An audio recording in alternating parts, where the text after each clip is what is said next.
madre, ¿no? Ey. Oye, ¿viste el juego del Puebla donde se lesionó el tobillo el jugador ese? Fíjate que sí lo vi y me puse a investigar porque fue una fractura muy grande. Y aparte de que se fracturó, tuvo una exposición de tejido igual muy importante.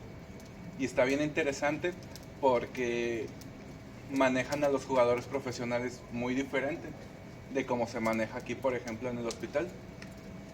Y no porque no se sepa manejar, sino porque ellos apuntan a algo bien diferente. Desde me llamaba mucho la atención que este jugador tuvo una fractura trimaleolar B de Weber, 3A expuesta. Y tú pensarías, no, pues trimaleolar, me llega a la mina, lo primero que hago es lavarle fijador por la exposición a lo mejor. Pero fíjate que lo que le hicieron a este jugador fue, lo lavaron, lo redujeron, entró como 3 veces consecutivas a quirófano, lavado, debridación, antibiótico IV, nunca le pusieron fijador y cuidaban mucho los tejidos. Eso fue algo muy importante del manejo que ellos vieron.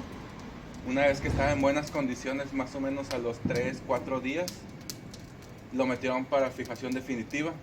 Nada más que algo también bien interesante que ellos hicieron, aparte de la reducción de la fractura, ver la inestabilidad de la sindesmosis, ellos trataron la inestabilidad tanto del medial como lateral. Ya después de que lo operaron, lo pusieron a pisar y lo rehabilitaron rapidísimo porque el Puebla ya lo quería de vuelta. Y eso es algo que yo creo que se hace un poquito diferente aquí. No sé tú qué has visto, Eras. Pues fíjate que sí está muy interesante ese caso porque a diferencia de lo que hacemos acá en la institución, como tú dices, no es porque no se sepa lo que se tiene que hacer o por negligencia, sino porque realmente pues a veces no se cuenta con los recursos necesarios y también por la sobrepoblación que tenemos ahí en el hospital.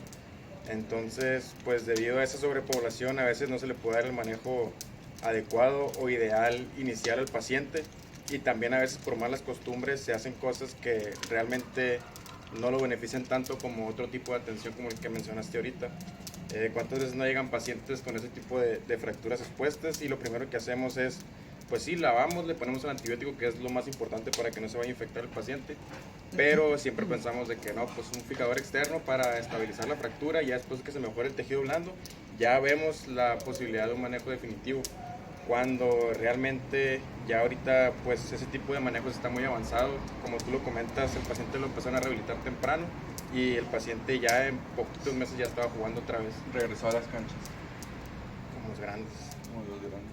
Y a veces no es porque no queramos hacer las cosas, es porque tenemos una sobrepoblación en el IMSS y pues retrasa que lleguen a los rayos, que hagamos el diagnóstico, el procedimiento de lavarlo, reducir y mantener inmunización creo que se hace bien, pero pues la sobrepoblación genera una estancia prolongada. No sé qué han visto ustedes que tienen más tiempo ahí. Fíjate que inicialmente no lo hacemos tan bien. Lo ideal no es lavarlo precisamente en la mina. Es el antibiótico. Idealmente, lo ideal es pasar el antibiótico mientras lo captemos. Realmente es eso, es estar pendiente. No tenemos un muy buen sistema de triage que nos dice tenemos paciente expuesto, cuando realmente hay médicos generales o familiares que no saben pues nuestras verdaderas urgencias. Son pocos realmente los que nos avisan. No, y sobre todo el lavado en quirófano, pues, es muy importante que sí sea en quirófano para hacer una muy buena limpieza y una debridación de tejidos para evitar la infección. Y pues muchas veces tenemos un montón de pacientes y a veces hay hasta varios expuestos al mismo tiempo y hasta ha podido llegar a pasar que lleguen a piso todavía expuestos sin un aseo quirúrgico. Oigan, ¿y no les parece un tema interesante para hacer un podcast? Pues Nah. estaría bien, pero no creo. No, la verdad no. Mejor una carnita asada. Sí, Pero me hace fíjate bien. que volviendo al tema ese tipo de lesiones, bien o mal, viene acabando en un círculo vicioso porque a fin de cuentas un manejo que no es adecuado trae complicaciones al paciente que a fin de cuentas acaba en la consulta externa y eso va saturando, como quien dice, la consulta y la población del hospital y eso va retrasando la atención de otros pacientes que van llegando a urgencias. Entonces, este tipo de lesiones condiciona muchas veces a inestabilidades crónicas de tobillo que a veces no están diagnosticadas por parte de nosotros o no están tratadas como se debe por lo mismo. Volvemos a lo que comentaba ahorita, no hay los recursos adecuados para darle la atención óptima a ese tipo de pacientes. ¿Y sabes qué? Muchas veces ni siquiera tiene que ser una fractura. Hay muchos esguinces de tobillo, grado 2, grado 3, que tú ves al paciente y le dices, tienes un esguince, tal tratamiento, esto, y el paciente sigue con esguinces recurrentes. ¿Por qué?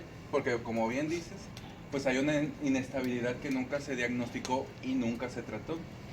Y esto a la larga conlleva muchas cosas. Y digo, a lo mejor de R1, R2 no te das cuenta, pero ya que empiezas a avanzar un poquito más y estás en consulta, ves cómo le van los pacientes, te das cuenta que hay pacientes que llevan meses por esguinces repetitivos, los estudias, o de repente ves a alguien que lleva mucho tiempo y te fijas en las radiografías y datos de artrosis. De hecho, Revisas todo, no fractura. Es una de las principales causas de artrosis de tobillo y a fin de cuentas, al menos en la institución, termina en artrosis de tobillo, que es lo que les ofrecemos normalmente a ese tipo de pacientes. Y pues la verdad, no siempre les va tan bien, a veces quedan con dolor crónico. De hecho, de los pacientes que tienen esguinces de tobillo, el 30% ya quedan con dolor crónico ya de por vida.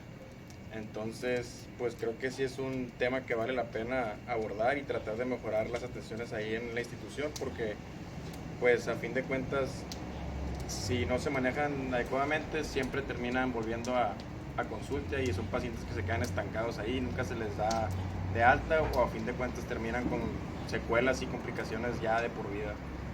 Sí, pues creo que todos estamos de acuerdo que pues, todo se puede prevenir, incluso pues sí, se puede prevenir si la atención es adecuada y el manejo es adecuado y las indicaciones son adecuadas desde que nos llegan a urgencias o desde que nos pasamos a quirófano. Y también el punto de vista desde el que lo abordaron, se enfocaron mucho en la funcionalidad y en la estabilidad.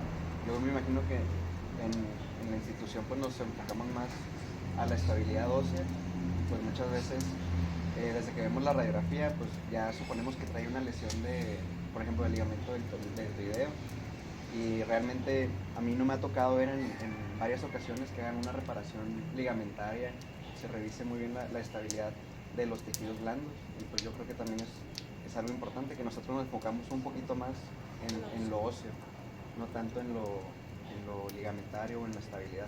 Que por ejemplo, a ti te llega un paciente, tú estás de R1 ahí en la mina y me torcí el tobillo, ¿qué le haces? Pues, lo que normalmente hacemos es valoramos, revisamos movilidad, arcos de movimiento, el edema que tiene el paciente, vemos que puede apoyar y revisamos la radiografía, descartamos una fractura, esguince de tobillo, medicamentos para el dolor, desinflamatorios, medios físicos. Pocas veces mencionamos la rehabilitación cuando es un tema bastante importante, de hecho es parte del tratamiento y es como la parte que va a generar una recuperación temprana.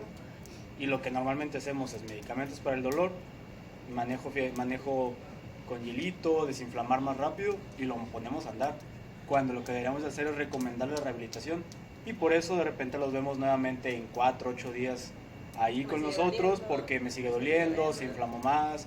¿Y cómo le explicas al paciente que, bueno, puedes explicarle, ¿verdad? Pero le dice al paciente es que no tiene ningún problema en su hueso, tiene un problema en los tejidos blandos, es el músculo, es el ligamento lo que se lastimó, y quizás si nos abordáramos un poquito más sobre ese lado, el paciente quedaría un poco más entendido y podría buscar también de alguna manera la rehabilitación, pero no nos enfocamos tanto en los tejidos blandos porque lo dejamos un poco de lado, porque tenemos que migrar a esa parte de la rehabilitación también, hacer un trabajo conjunto con otras ramas de la medicina. Pues sí, fíjate que eso sí es bien importante. Y junto con esto, pues viene algo que ya mencionó Eras, que es bien importante, la artrosis y el desenlace que queda. O sea, no solo las inestabilidades crónicas laterales o mediales te pueden desencadenar en artrosis. Más o menos un 20% de las fracturas bimalleolares están condenadas a artrosis. Y esto va subiendo. Si es una trimalleolar, si no es una fractura de alto impacto pilón, aumenta la probabilidad de que haga artrosis. Y es un tema también bien interesante que sucede muy frecuente. No sé cuántas veces te ha tocado verlo, Eras, en la consulta. La verdad sí es muy común que lleguen pacientes ya con artrosis secundarias a alguna fractura de tobillo, y pues muchas veces no se debe siempre a un mal manejo, sino que es parte de la evolución natural de la fractura. Pero pues la verdad creo que sí es un tema muy importante y debemos de tener en cuenta para mejorar nuestras acciones en urgencias, en quirófano y en la consulta como tal, para diagnosticar cosas que a veces no vemos porque o no conocemos o no le ponemos la debida atención, también por la sobrepoblación que tenemos en la consulta. A veces te programan, no sé, 25, 30 pacientes y pues la verdad no tienes tiempo de ver y revisar adecuadamente a todos, a ver si tiene alguna inestabilidad o algún otro tipo de síntoma cardinal ahí importante. Y a veces también nos enfocamos solamente en el área médica o de salud, cuando el IMSS está sobresaturado y lo que más te pide es una atención rápida, como para tener unos mejores números de atención. Pero creo que si nos pudiéramos tener un poco más, veríamos el impacto que esto tiene, ya que tenemos pacientes que son en su general trabajadores, y esto afecta no solamente en su movilidad, o sea, sino también en su impacto económico, en su calidad de vida, porque ya no va a poder caminar a las distancias que hacía. Si es un paciente que se dedicaba a caminar, a vender, le afecta. Si es un paciente que estaba todo el tiempo parado, pues también le va a generar un dolor al estar más tiempo parado, tiene que cambiar de trabajo, cambiar de puesto, y pues esto también va afectando a la calidad de vida de los pacientes, y a veces se nos olvida o no lo dejamos un poco de lado, y eso es lo que también tenemos que abordar o que tener presente cuando estamos abordando un paciente de ese estilo. Y algo que también me parece bien interesante a lo que comentaba Yair es, por ejemplo, la diferencia entre cómo lo estuvieron pasando a curaciones, cómo un paciente de ese estilo en nuestro hospital, como dicen, llega, pues pasa a quirófano, se le hace la curación, sus fijadores externos, y hay que ver si no se infecta todavía. Entonces estaría padre hacer como una comparativa en cuanto al manejo de la infección, qué porcentaje de pacientes con ese grado de exposición se nos infectan con fijadores externos, con el manejo que le damos. Y también, pues como estamos muy saturados, a veces ya infectados, a veces tardan varios días en que podamos volverlo a estarlo pasando a curaciones.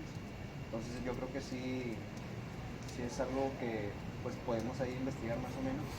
Y claro, no es lo mismo también un manejo y otro. Que pase curaciones frecuentemente para mejorar los tejidos blandos, que pasar la curación, o sea, como curaciones profilácticas, que pasar la curaciones ya infectado, porque ya tenemos más daño a los tejidos, el cierre cutáneo va a ser diferente, prolonga más la recuperación de la fractura, o sea, el poder darle una solución definitiva. Todo eso es como que un tema bastante interesante a debatir.